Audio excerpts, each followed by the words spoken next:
ಅಲ್ಲ, ಲಂಕೇಶ್ ಅವ್ರದ್ದು ಒಡನಾಟ ಅವ್ರಿಗಿದು ಬಹಳ ಪ್ರೀತಿ ಮಾಡ್ತಿದ್ರು. ಎಷ್ಟು ಅಂತಂದರೆ ಅವರು ನನಗೆ ನನ್ನ ತಮ್ಮ ಇದ್ದ ಹಾಗೆ ಅಂತ. ಆರೋಗ್ಯ ಸರಿ ಇಲ್ಲದಾಗ ಹೋಗಿ ಕೂತ್ರೆ ಸಂಜೆಗೆ ಆರಾಮಾಕಿದ್ದೆ. ಲಂಕೇಶನ ವ್ಯಕ್ತಿತ್ವ ಹಂಗಿತ್ತು, ಮಾತು ಹಂಗಿತ್ತು, ಮತ್ತು ಅಷ್ಟು ಸರಳ ಇದ್ದಿರಿ. ಮತ್ತೆಲ್ಲ ದೊಡ್ಡ ದೊಡ್ಡ ಖಾದ್ರಿ ಶಾಮಣ್ಣ, ಪಾಟೀಲ್ ಪುಟ್ಟಪ್ಪ, ರವಿ ಬೆಳಗೆರೆ, ಲಂಕೇಶ ಇಂಥವ್ರೆಲ್ಲರ ಜೋಡಿ ಒಡನಾಟ, ಇವರೆಲ್ಲರ ಜೋಡಿ ಕೆಲಸ ಮಾಡೀನಿ. ಆದರೆ ಅವನಷ್ಟು ಪ್ರಾಮಾಣಿಕ ಪತ್ರಕರ್ತನ ನೋಡಿಲ್ಲ ಲಂಕೇಶ್ವರ.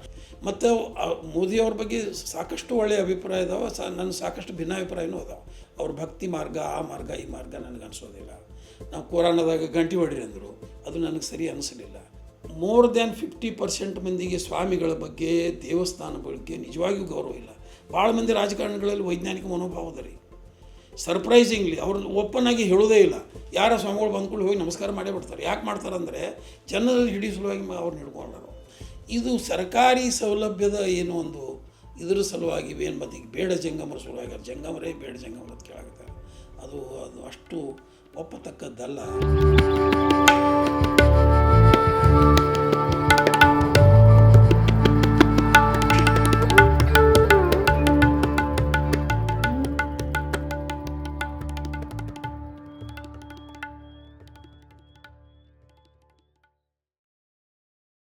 ಒಬ್ಬ ವಿಜಾಪುರದ ವರದಿಗಾರ ಪಾಟೀಲ್ ಅಂತ ಹುಡುಗ, ನಾನೇ ಲಂಕೇಶ್ ವರದಿಗಾರ ಅಂಥೇಳಿ ಅಡ್ಡಾಡ್ತಿದ್ದ. ಶಿಖಾ ಮಾಡಿಸಿದ್ದ, ಲೆಟರ್ ಹೆಡ್ ಮಾಡಿಸಿದ್ದ. ಅದು ಅಲ್ಲಿ ಆಫೀಸಿಗೆ ರಿಪೋರ್ಟ್ ಹಾಕಿತ್ತು. ಅವರೆಲ್ಲರೂ ನನ್ನ ಮೇಲೆ ಅನುಮಾನ ವ್ಯಕ್ತಪಡಿಸಿದ್ರು. ಲಂಕೇಶ್ರಿಗೆ ಅನುಮಾನ ಇರಲಿಲ್ಲ. ಲಂಕೇಶ್ರಿಗೆ ಯಾಕೆ ಅನುಮಾನ ಇರಲಿಲ್ಲ ಅಂತಂದರೆ ಅವ್ರಿಗೆ ಅಷ್ಟು ನಂಬಿಕೆ ಬರುವಂಗೆ ವ್ಯವಹಾರ ಆಗಿದ್ದು ಭಾಳ ಸರಿ. ಆದಮೇಲೆ ಅದು ಅಲ್ಲಿ ಪ್ರಾಬ್ಲಮ್ ಆಗಾಕತ್ತಿದ ಮೇಲೆ ಅವ ನಕಲಿ ವರದಿಗಾರ ಈ ಜಾರಕಿಹೊಳಿ ಅವ್ರ ಕಡೆ ಹೋಗಿ 5,000 ಇಸ್ಕೊಂಡು ಹೋಗಿದ್ದ. ಅಲ್ಲಿ ಸಿದ್ದು ಮನ್ನಾಪುರ್ ಅಂತ ನಮ್ಮ ಫ್ರೆಂಡ್ ಈಗಲೂ ಅದಾನ್ರಿ, ಚಿಕ್ಕೋಡಿಗಿರ್ತಾರ. ಚಿಕ್ಕೋಡಿಗಿರ್ತಾನೆ. ಅವು ಬರಹಗಾರ, ಟೀಚರ. ಅವ್ರು ಜಾರಕಿಹೊಳಿ ಅವ್ರ ರೈಟ್ ಹ್ಯಾಂಡ್ ಅವ. ಅವನು ಮುಂದೆ ಹೆಸರು ಪ್ರಸ್ತಾಪ ಆಗಿದೆ. ಹೆಗ್ಗಳಿಗೆ ಬಂದಿದ್ದ, ಒಂದು 5,000 ರೂಪಾಯಿ ಕೊಟ್ಟು ಕಳಿಸಿದ್ದೀವಿ. ಇಲ್ಲ ಸರ್ ಬರಲಿಕ್ಕಿಲ್ಲ ಅವಂಗ ಅಂತ ಹೇಳಿದಾರೆ. ಸ್ವಲ್ಪ ಮಿಡ್ಲ್ ಏಜ್ ಅದ ಅವನಿಗೆ ಅಂತ ಹೇಳಿದ್ದಾರೆ. ಅವ್ರಿಗೆ ಹೆಂಗಾರು ಬಹುತೇಕ ಇರಲಿಕ್ಕಿಲ್ಲ, ಹೆಂಗದನ ಹುಡುಗ ಇವ ಅಂತ. ಅವ್ನು ಪಾಟೀಲ್ ಅನ್ನೋ ನಿಮ್ಮ ಹೆಗ್ಗಳಿಗೆ ಅಂತಲೇ ಹೆಗ್ಗಳಿಗೆ ಅಂತ ಮಾಡಿದ್ದು ಹೋಗಿದ್ದವ. ಹೋಗಿದ್ದು ಮಾಡೋಕತ್ತ ಅವರು 2ನೇ ಸರಿ ಹೋಗ್ಯಾನವ. ಹೋಗಿ ಈ ಡಿಮಾಂಡೆಡ್ 25,000 ರೂಪೀಸ್. ಅವ್ರು ಕೊಟ್ಟಿಲ್ಲ. ಇವು ಮನ್ನಾಪುರ ಬಂದಾನ.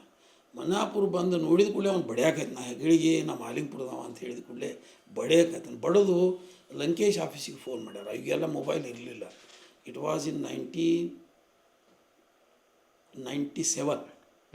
ಬೈಫರ್ಕೇಷನ್ಗಿಂತಲೂ ಸ್ವಲ್ಪ ದಿವಸ ಮೊದಲು, ವಿಜಾಪುರ ಬೈಫರ್ಕೇಷನ್ಗಿಂತ ನನಗೆ ಹೀಗಾಗಿ ನನಗೆ ನೆನಪದ. ಅವರು ಅಲ್ಲಿ ಲಂಕೇಶಿಗೆ ಆಫೀಸಿಗೆ ಫೋನ್ ಮಾಡ್ಯಾರ. ಅವ್ರು ಲಂಕೇಶ್ ಏನು ಹೇಳ್ಯಾರ, ಹೆಗ್ಗಳ ಕಡೆ ಕರ್ಕೊಂಡು ಹೋಗ್ರಿ ಅಂತ. ಇವರು ಸಮೀರ್ವಾಡಿಗೆ ಕರ್ಕೊಂಬಂದರು. ಸಮೀರ್ವಾಡಿಗೆ ಕರ್ಕೊಂಬಂದ್ಮೇಲೆ ಅದು ನಡೀತೆ ಎಲ್ಲನೂ. ಮಾಲಿಂಪುರ್ PSI ಬಂದರು. ಆವಾಗ ಅವ್ರ ಹೆಸರು ಇಮಿಡಿಯೇಟ್ ಬರೋದು. ಮುಂದೆ ಮಾತಾಡ್ತಾ ಬರ್ಬೋದು. ಭಾಳ ಚಲೋ PSI ಇದ್ದವು. ಇದೆಲ್ಲ ನೋಡಿದರೆ ಮಾಲಿಂಗ್ಪುರ್ ಸುತ್ತಮುತ್ತಲೇ ಅವ 4,500 ರೂಪಾಯಿ ಕಲೆಕ್ಟ್ ಮಾಡಿದ್ದ. ಮಾಲಿಂಗ್ಪುರ್ ಸುತ್ತಮುತ್ತಲೇ ಮಾಡಿದ ಮೇಲೆ ಅವನ ಮೇಲೆ ಅವರೊಂದು ಕೇಸ ಹಾಕಿದರು, ಮಿಸ್ಪರ್ಸಾನಿಫಿಕೇಷನ್ ಕೇಸು. ಅವರೊಂದು 22 ಮಂದಿ ಆಫೀಸರ್ಸ್ ರೊಕ್ಕ ಕೊಟ್ಟು ಅವ್ರಿಗೆ ರಿಸಿಟ್ ಕೊಟ್ಟಿದ್ದ, ಪುಸ್ತಕ ಛಾಪಿಸಿದ್ದ, ಲೆಟರ್ ಹೆಡ್ ಮಾಡಿ ಅದು ದಿನ ಕೋರ್ಟ್ ನಡೀತಿತ್ತು ರೀ. ದಿನ ಸಹಿತ ನೋಡೋದಾಗ ಬರೋದು ಮಿಸ್ಪರ್ಸಾನಿಫಿಕೇಷನ್ದಾಗ. ಅವ್ರು ಕೋರ್ಟ್ ಲಾಯರ್ ನನಗೆ ಕೇಳಿದರು, ಉದ್ದೇಶಪೂರ್ವಕವಾಗಿ ನೀವು ಅವನ ಹೆಸರು ಹೇಳಿರಿ ಅಂತ. ನನಗೆ ಒಬ್ಬರು ಅವನ ಪರವಾದ ವಕೀಲರು ಕೇಳಿದರೆ ನಾನು ಹೇಳಿದೆ, ಈಗಲೂ ನನಗೆ ಗುರ್ತು ಹಿಡಿಯೋಕ್ಕಾಗೋದಿಲ್ಲ. ನಾನು ಅವನು ನೋಡಿಲ್ಲ, ಅವನು ನಾನು ನೋಡಿಲ್ಲ. ತಿಳಿದೆ ದ್ವೇಷ ಇಲ್ಲಿದ್ದು ಇಲ್ಲ, ಹಿಂಗೆ ಮಾಡಿದ್ದ ಅಂಥೇಳಿ. ಅದು ಅಂದರೆ ಲಂಕೇಶದು ಪ್ರಭಾವ ಹಂಗಿತ್ತು. ಅಲ್ಲಿ ಸಾಹಿತ್ಯ ಸಮ್ಮೇಳನ ಮಾಡಿದ್ದೀವಿ ನಾವು ಸಮೀರ್ವಾಡಿ ಒಳಗೆ, ಜಿಲ್ಲಾ ಸಾಹಿತ್ಯ ಸಮ್ಮೇಳನ. ಅವರು ಆವಾಗಿನ ಕಮಿಟಿ ಅವ್ರು ಏನು ಹೇಳಿದ್ರು, ಏನು ರೀ 1 ಲಕ್ಷ ತನಕ ಬರ್ತದೆ ರೀ ಅಂತ ಹೇಳಿದರು. ನಾವು ಸೋಮಯ್ಯಗೆ ಒಂದು 25,000 ಕೇಳಿದ್ವಿ. ಆ ಕಡೆ ಒಂದು 25 ಕೂಡ್ಸೋಣ ಅಂತ ಮಾಡಿದ್ವಿ. ಅದು ಮುಂದೆ 7 ಲಕ್ಷ ಬರ್ತದೆ ಅಂತ ಗೊತ್ತಾದ ಮೇಲೆ ಅವ್ರು ನಾವೇನು ಕೊಡೋಕ್ಕಾಗೋದಿಲ್ಲ ಅಂದರು. ಕೊಡೋಕ್ಕಾಗೋದಿಲ್ಲ ಅಂದಾಗ ನಾನು ಮೀಟಿಂಗ್ನಾಗ ಒಂದು ಮಾತು ಹೇಳಿದೆ ಅವರಿಗೆ, ನೋಡಿ ನನ್ನ ಹೆಸರು ಹೇಳಿ ಅವ ರೊಕ್ಕ ಕಲೆಕ್ಟ್ ಮಾಡ್ಯಾನ ಎಷ್ಟು, ಒಂದು 10 ಲಕ್ಷ ಮೇಲೆ. ಮತ್ತು ನಾನೇ ಹೋದರೆ ಬರೋದಿಲ್ಲ ಏನೋ ಅಂತ.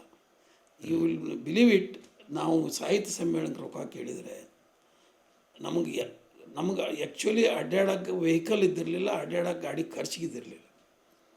ಅವರು ಸಮೀರ್ ವಾಡಿ ಅವರು ಒಂದು ಚೆಕ್ ಕೊಟ್ಬಿಟ್ಟಿದ್ರು. ಅದು ಬ್ಯಾಂಕ್ನ ಖಾತೆ ತೆಗಿಬೇಕಾದ್ರೆ ರೊಕ್ಕ ಇರಲಿಲ್ಲ. ಮುಂದೆ ಅಲ್ಲಿ ಇನ್ನೊಂದು ಬನಹಟ್ಟಿಗೆ ಒಂದು ಸ್ಪಿನ್ನಿಂಗ್ ಮಿಲ್ ಅದ, ಅವರು 40,000 ರೂಪಾಯಿ ಕೊಟ್ಟರು, ಚೆಕ್ಕ ಕೊಟ್ಟರು. ಬ್ಯಾಂಕ್ ಖಾತೆ ತೆಗಿಯೋಕೆ ರೊಕ್ಕಿಲ್ಲ ನಮ್ಗೆ. ಅವ್ರ ಮುಂದೆ ಹೇಳೋದು ಇದು. ಮುಂದೆ ಸಮೀರ್ ವಾಡಿ ಅವ್ರದ್ದು ಇನ್ನೊಂದು ಸಣ್ಣ ಫ್ಯಾಕ್ಟ್ರಿ ಅದ, ಡಿಸ್ಟಿಲರಿ, ಸೆರೆ ಮಾಡ್ತಾರಂತೀರಲ್ಲ, ಆ ಫ್ಯಾಕ್ಟ್ರಿ ಅವ್ರನ್ನ ಕೇಳಿದ್ವಿ ನಾವು. ಇಲ್ಲ ನಾವು ಒಂದು 5,000 ರೂಪಾಯಿ ಕೊಡ್ತೀವಿ, ಆತ ಅಲ್ಲಿ ಕೊಟ್ಟಾರ ಅಂದ್ರೆ ಇಲ್ಲಿ ಕೊಡೋಕ್ಕಾಗೋದಿಲ್ಲ, ಆದರೂ ಕೊಡ್ತೀವಿ ಒಂದು 5,000 ಅಂತಂದ್ರು. ನಾವು ಅವ್ರಿಗೆ ಕ್ಯಾಶ್ ಕೊಟ್ಬಿಟ್ರಿ ಅಂದೀವಿ. ಅವ್ರು 5,000 ರೂಪಾಯಿ ತೊಗೊಂಡು ಒಂದು ಬ್ಯಾಂಕ್ ಖಾತೆ ತೆಗೆದ್ವಿ. ಫ್ಯಾಕ್ಟ್ರಿ ಅವ್ರನ್ನ ಒಬ್ಬರನ್ನ ಅದಕ್ಕೆ ಅಕೌಂಟೆಂಟ್ ಮಾಡಿದ್ವಿ. ಇದ್ದದ್ದು ಹೇಳ್ಬೇಕಂದ್ರೆ ನಮ್ಮ ಬಂದು ಚಂದ ಲೆಕ್ಕ ನೋಡಲಿಕ್ಕೆ ಅವರೇ ಎಲ್ಲ ನೋಡಿ ಮಾಡಲಿ, ನಾವೇನು ಇದನ್ನು ಮಾಡಬೇಕಾಗಿಲ್ಲ ಅಂಥೇಳಿ ಮಾಡಿದ್ರೆ 5,000 ಒಂದು ಏನು ಮಾಡಿದ್ವಿ, ಒಂದು ಹೊಸ ಗಾಡಿ ಬಾಡಿಗೆ ಮಾಡಿದ್ವಿ ನೋಡ್ರಿ. ಒಂದು ಜೀಪ್ನಂಥದ್ದು ಬಾಡಿಗೆ ಮಾಡ್ಕೊಂಡು ಹೇಳಿದ್ರೆ ಆ ಜಿಲ್ಲಾ ಪಂಚಾಯತಿ ಅವರು ಒಂದು 50,000 ರೂಪಾಯಿ ಕೊಟ್ಟರು. ಈವನ್ ಅಲ್ಲಿ ಇದ್ರು ಅಡ್ನೂರ್ ಅಂತ, ಇಲ್ಲಿ ಅವರು ಗದಗದವರು ತಹಸೀಲ್ದಾರ್ ಆಗಿದ್ದರು. Assistant commissioner was to Jamkhandi.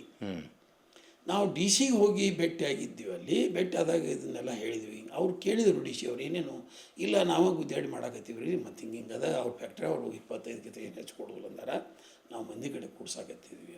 ಅವರು ಅಡ್ನೂರು ಫೋನ್ ಮಾಡಿ ಹೇಳಿದರು, ಇವರು ಏನೋ ಪ್ರಾಮಾಣಿಕವಾಗಿ ಏನೇನು ಮಾಡಾಕತ್ತಾರೆ ನೋಡ್ರಿ, ಮತ್ತು ಹಿಂಗೆ ಅದಾರ ಅಂಥೇಳಿ. ಅಡ್ನೂರು ಅವರು ಬಂದು ಎಲ್ಲ ಡಿಟೇಲ್ ನೋಡಿದರು. ಅಷ್ಟೊತ್ತಿಗೆ ಒಂದು 4 ಲಕ್ಷ ರೂಪಾಯಿ ಕೂಡಿಸಿದ್ವಿ ನಾವು. 4 ಲಕ್ಷ ಅದನ್ನೆಲ್ಲ ತೊಗೊಂಡು ಅದು ಡೇಟ್ ಅಂತೂ ಫಿಕ್ಸ್ ಆಗಿತ್ತು ನಮ್ಮದು.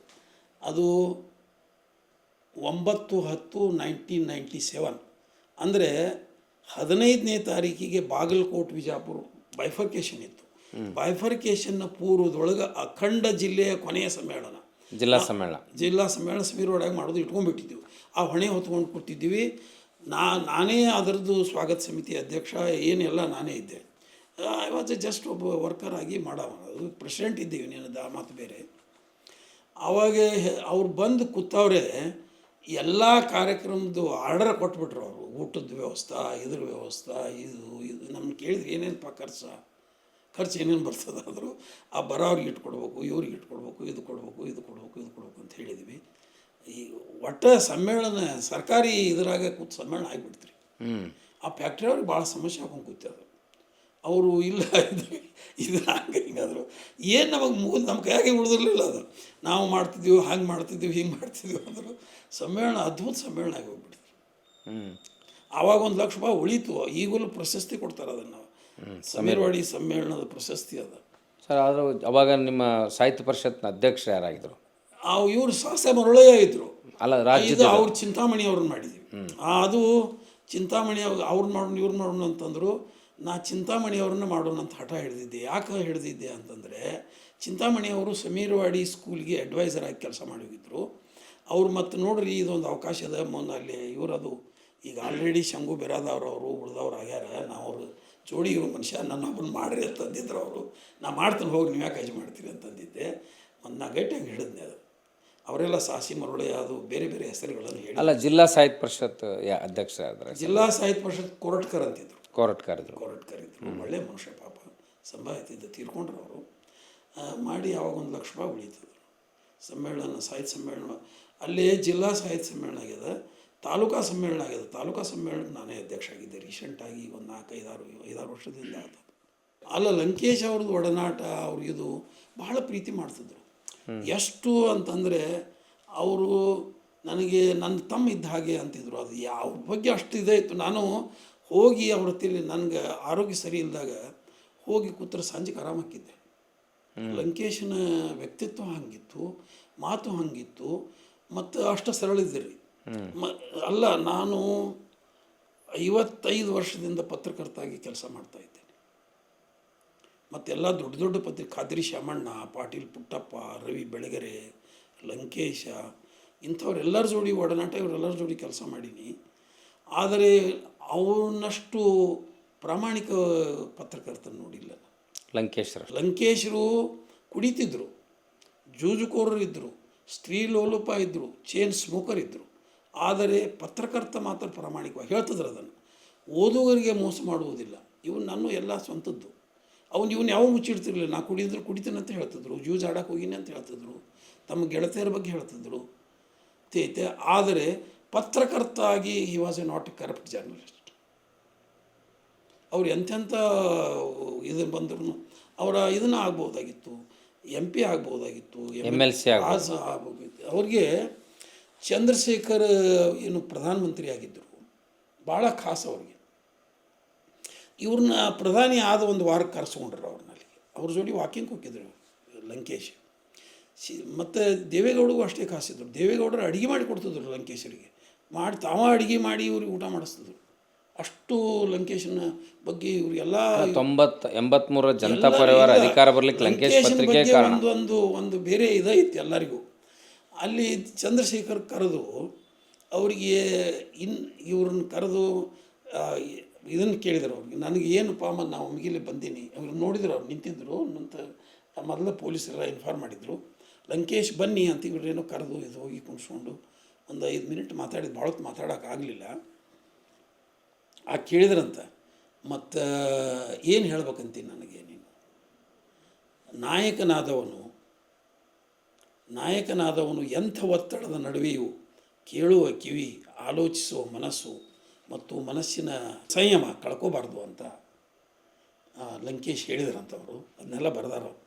ಅವ್ರಿಗೆ ನೀವು 1-2 ದಿನ ಇರ್ರಿ ಅಂತ ಗಂಟು ಬಿದ್ದಿದ್ರು. ನನಗಿರೋಕ್ಕಾಗೋದಿಲ್ಲ ಅದು. ಅಂದರೆ ಒಬ್ಬ ಹೆಂಗಿದ್ದ ಲಂಕೇಶ್, ಪ್ರಧಾನಮಂತ್ರಿ ಇರೋಂಥದ್ದು 2 ದಿನ ಇರಂದ್ರೆ ನನಗಿರೋಕ್ಕಾಗೋದಿಲ್ಲ ಅಂತ.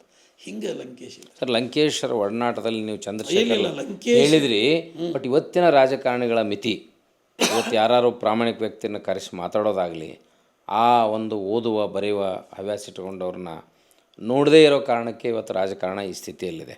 ಸೊ ಆ ರಾಜಕೀಯ ವ್ಯತ್ಯಾಸವನ್ನು ನೀವು ಹೆಂಗೆ ಗುರುತಿಸ್ತೀರಿ? ನಿಮ್ಮ ಜಿಲ್ಲೆಯಲ್ಲೇ ಭಾಳಷ್ಟು ಪ್ರಾಮಾಣಿಕ ರಾಜಕಾರಣಿಗಳು ಇದ್ದರು ಒಂದು ಕಾಲಕ್ಕೆ. ಇಲ್ಲ, ಓದುವ ರಾಜಕಾರಣಿಗಳ ಸಂಖ್ಯೆ ಕಡಿಮೆ ಅದ. ಈಗ ಕಡಿಮೆ ಅದ. ಅವ್ರು ಓದಬೇಕು. ಓದದೇ ಇರೋದರಿಂದ ಮೊದಲೇದ್ದು ರಾಜಕಾರಣಿ ಸಾಂಸ್ಕೃತಿಕನಾಗಿ ಇದ್ದರೆ ಮಾತ್ರ ಸರಿಯಾಗಿರ್ತಾನೆ. ಮೌ ಸೇತುಂಗ್, ನೆಹರು, ಬೇರೆ ಬೇರೆ ದೇಶದೊಳಗೆ ಏನು ದೊಡ್ಡ ದೊಡ್ಡ ಒಬ್ಬರು ರಾಜಕಾರಣಿಗಳು, ಲೇಖಕ ಇರೋದು ಅದು, ಅಥವಾ ಲೇಖಕ ಇರಬೇಕಂತಲ್ಲ, ಅವು ಸಾಂಸ್ಕೃತಿಕವಾಗಿ ಇರಬೇಕವು. ಸಾಂಸ್ಕೃತಿಕವಾಗಿದ್ದವರೇ ಜನಪರವಾಗಿರ್ತಾರೆ, ಜನರ ನೋವು ಅರ್ಥಕ್ಕಿದವರಿಗೆ. ಅದು ಇವರು MP ಪ್ರಕಾಶ್ ಇದ್ದರು. ಸ್ವಲ್ಪ MP ಪ್ರಕಾಶ್ ಆ ವಿಷಯದಾಗ ಚೆನ್ನಾಗಿ ಮಾತಾಡ್ತಿದ್ರು. MP ಪ್ರಕಾಶಿಗಿತ್ತು. ಅಲ್ಲ, ಇವತ್ತಿನ ರಾಜಕಾರಣಿಗಳಿಗೆ ಅದು ಕೊರತೆ ಇರದೇ ಹೋದರೂ ಇವ್ರು ರಾಜಕಾರಣ ಮಾಡ್ತಾರೆ, ಅಧಿಕಾರ ಮಾಡ್ತಾರೆ, ದುಡ್ಡು ಗಳಿಸ್ತಾರೆ. ಆ ವ್ಯತ್ಯಾಸ ನೀವು ಒಬ್ಬ ಸೀನಿಯರ್ ಜರ್ನಲಿಸ್ಟ್ ನೋಡೀನಿ. ಅವ್ರು ಎಲ್ಲರಿಗೂ ಓದ್ರಿ ಅಂತ ಹೇಳ್ತೀನಿ, ನೀವು ಸಾಂಸ್ಕೃತಿಕವಾಗಿ ಇರ್ರಿ ಅಂತೀನಿ. ಅವ್ರಿಗೆ ಅದು ಏನು ಅಷ್ಟೇನು ಅರ್ಥಲ್ಯಾಗ ಓದದ್ದು ನನಗೇನು ಅನಿಸಿಲ್ಲ. ಇವ್ರಿಗೆ ಅದು ಇರಲಿಲ್ಲ. ಅವರು ಏನಾಗ್ಯದ ರೀ, ಈ ಹಣ ಅವ್ರಿಗೇನು ಅಷ್ಟೇನು ಸಂತೋಷ ಕೊಟ್ಟಿಲ್ಲ. ನನಗೆ ತಿಳಿದ ಮಟ್ಟಿಗೆ ಯಾವ ರಾಜಕಾರಣಿಗಳಿಗೂ ಸಮಾಧಾನ ಇಲ್ಲ. ಮತ್ತು ಅದಕ್ಕೆ ನೋಡ್ರಿ, ಅಲ್ಲ, ನಾನು ಈಗ ಮೋದಿಯವ್ರ ಬಗ್ಗೆ ಬಹಳ ಗೌರವ ಇದೆ ದೇಶದ ತುಂಬ. ಮೋದಿಯವ್ರ ಹೆಸರಲ್ಲೇ ಸರ್ಕಾರ ಅಧಿಕಾರಕ್ಕೆ ಬಂದಿದೆ. ಮೋದಿಯವರು ಕೂಡ ಇಂಥವ್ರನ್ನೆಲ್ಲರನ್ನೂ ಕರ್ಕೋತಾರೆ. ಈ BJP ಇವ್ರನ್ನ ದೇವೇಗೌಡ, ನಾನು ಅವ್ರ ಪ್ರಧಾನಿ ಆದರೆ ನಾನು ದೇಶ ಬಿಟ್ಟು ಹೋಗ್ತೀನಿ ಅಂತಿದ್ರು. ಇವರೆಲ್ಲ ಈಗ ಅವ್ರ ಜೋಡಿ ಹೋದರು. ಅವ್ರನ್ನ ಅಗದಿ ಸ್ವಾಗತ ಮಾಡಿ ಮೋದಿಯವ್ರು ಕರ್ಕೊಂಡ್ರು. ಯಾಕಂತಂದರೆ ಮೋದಿಯವರಿಗೂ ಅಧಿಕಾರದಾಗ ಉಳಿಬೇಕಾಗಿದೆ. ಮತ್ತು ಮೋದಿಯವ್ರ ಬಗ್ಗೆ ಸಾಕಷ್ಟು ಒಳ್ಳೆಯ ಅಭಿಪ್ರಾಯ ಇದಾವೆ, ನನ್ನ ಸಾಕಷ್ಟು ಭಿನ್ನಾಭಿಪ್ರಾಯನೂ ಅದಾವೆ. ಅವ್ರ ಭಕ್ತಿ ಮಾರ್ಗ, ಆ ಮಾರ್ಗ, ಈ ಮಾರ್ಗ ನನಗೆ ಅನಿಸೋದಿಲ್ಲ. ನಾವು ಕೊರೋನಾದಾಗ ಗಂಟೆ ಹೊಡ್ರಿ ಅಂದರು, ಅದು ನನಗೆ ಸರಿ ಅನಿಸಲಿಲ್ಲ. ಮತ್ತು ಒಬ್ಬ ಪ್ರಧಾನಿಯಾಗಿ ಬರೀ ದೇವಸ್ಥಾನಗಳಿಗೆ ಹೋಗೋದು, ಅದು ಅವ್ರು ವೈಯಕ್ತಿಕವಾಗಿ ಮಾಡಲಿ. ನೆಹರು ಪ್ರಧಾನಿಯಾಗಿರುವವರೆಗೆ ಭಾರತದ ಧ್ವಜವನ್ನು ಬಿಟ್ಟು ಬೇರೆ ಧ್ವಜವನ್ನು ಹಿಡಿಯಲಿಲ್ಲ, ಯಾವ ದೇವಸ್ಥಾನಕ್ಕೂ ಹೋಗಲಿಲ್ಲ. ಗಾಂಧಿ ಕೂಡ ದೇವಸ್ಥಾನಕ್ಕೆ, ಎಲ್ಲರಿಗೂ ಪ್ರವೇಶ ಇಲ್ಲ, ದೇವಸ್ಥಾನಕ್ಕೆ ಹೋಗೋದಿಲ್ಲ ಅಂತಿದ್ದ ಗಾಂಧಿ ಉಡುಪಿಗೆ ಬಂದರು, ಆ ಕೃಷ್ಣ ಮಠಕ್ಕೆ ಹೋಗಲಿಲ್ಲ. ಅವರು ಅಲ್ಲೇ ಹಾಸಿ ಹೋದರು, ಅಲ್ಲಿ ಎಲ್ಲರಿಗೂ ಪ್ರವೇಶ ಇಲ್ಲ ಅಂದರೆ ನಾವು ಹೋಗೋದಿಲ್ಲ ಅಂತ. ಅಂದರೆ ಒಬ್ಬ ದೇಶದ ನಾಯಕನಾದವನು ಅವನು ಜಾತ್ಯತೀತ ಮತ್ತು ವೈಜ್ಞಾನಿಕ ಮನೋಭಾವದವನು ಆಗಿರಲೇಬೇಕು. ಅದು ನೆಹರುನಲ್ಲಿ ಇತ್ತು. ನೆಹರು ನಂತರ ಹಂಗೆ ಬಂದವರು ಅಂತಂದರೆ ಈ ಮನಮೋಹನ್ ಸಿಂಗನೇ. ಮನಮೋಹನ್ ಸಿಂಗ್ ಅದು ಇತ್ತು. ಅವು ಮಾತಾಡ್ತಿರ್ಲಿಲ್ಲ, ಇದಿರಲಿಲ್ಲ, ಇರೋ ಲೆಕ್ಕ. ಕಾಂಗ್ರೆಸ್ ಪರವಾಗಿ ಇಲ್ಲ, BJP ಪರವಾಗಿ ಇಲ್ಲ, ನಾನು ಸದಾ ಜನರ ಪರವಾಗಿ. ನಾನು ನನ್ನ ಪರವಾಗಿ ಮತ್ತು ಜನರ ಪರವಾಗಿ. ನನಗೇನು ಯಾರ ಬಗ್ಗೆ ದ್ವೇಷ ಅವರಿಂದ ಹೇಳ್ತಾ ಇರಲಿಲ್ಲ. ನಾನು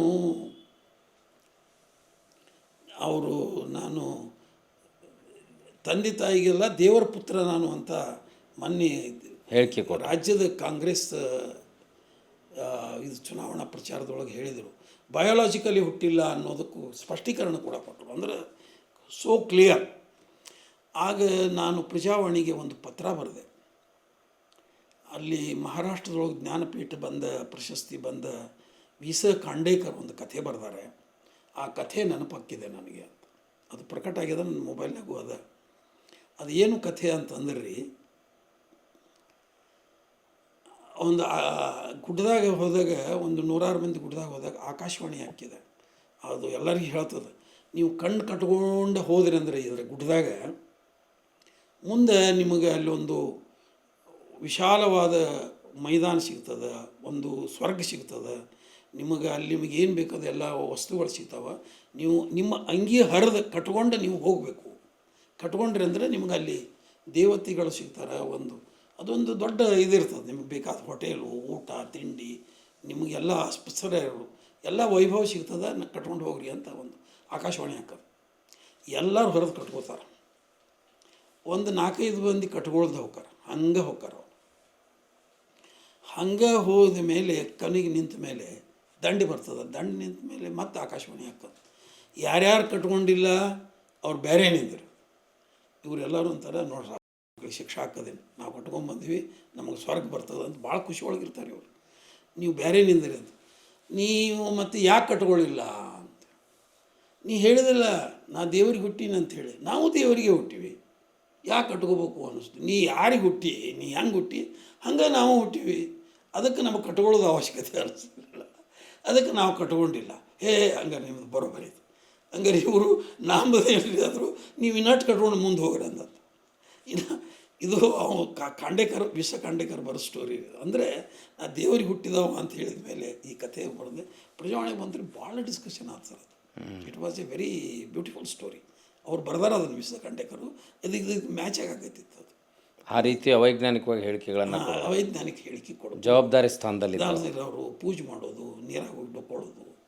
ದಿಸ್ ಈಸ್ ನಾಟ್. ಮತ್ತು ಅದು ಬಹುಸಂಖ್ಯಾತರ ಭಾವನೆ ಅಂತಾರಲ್ಲ ಸರ್. ಇಲ್ಲಿ ಅದು ಭಾವನೆ ಇರಲಿ, ಬಟ್ ನೀವು ನಿಮ್ಮ ಸಂವಿಧಾನ ಹೇಳಾಕತ್ತಿದೆ ವೈಜ್ಞಾನಿಕ ಫಸ್ಟ್ ಅಂತ. ಸಂವಿಧಾನದ ಬಿಟ್ಟು ನೀವು ಈ ಸಂವಿಧಾನದ ವಿರುದ್ಧವಾಗಿ ಒಬ್ಬ ಪ್ರಧಾನಿ ನಡ್ಕೊಂಡ್ರೆ ಹೆಂಗೆ?